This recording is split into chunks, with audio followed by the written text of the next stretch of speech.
Well, it's been a weekend of rallies supporting unions, but is there an accurate snapshot of how Americans really feel? The Pew Research poll out reveals only 41% of Americans are supporting unions and union members.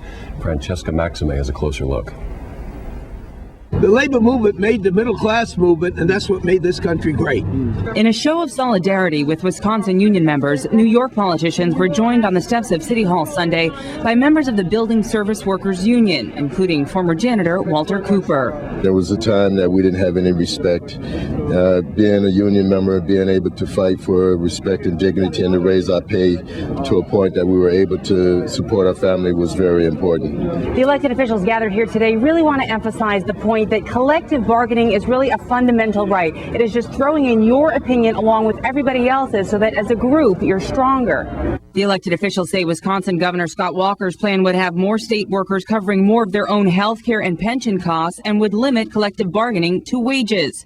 As did Walter Cooper, they looked back in history to emphasize their point. When people walked into coal mines 2 generations ago carrying a cage with a bird, a canary in that coal mine, and waited for it to die, that was a sign that those workers had to leave.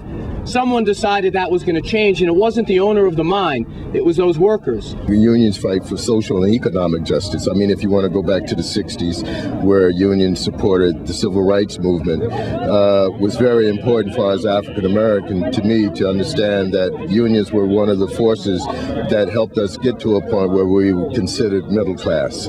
It is the middle class, these politicians say, that's most in jeopardy. If it begins in Wisconsin, it will spread throughout the nation. And so what we have to do is gather together and join with our men and women of Wisconsin to say no. It should matter to all of us what happens in Wisconsin, because that will be the gauge by which others will be emboldened. So we've got to break that and make sure that that does not surpass the boundaries of that state. It's not about money, it's about principles. It's about what made this country great, being able to fight for something that you believe in. Until 14 Wisconsin Senate Democrats return to the state, a quorum on the state's budget cannot be reached. Until then, these New York politicians have sent a message.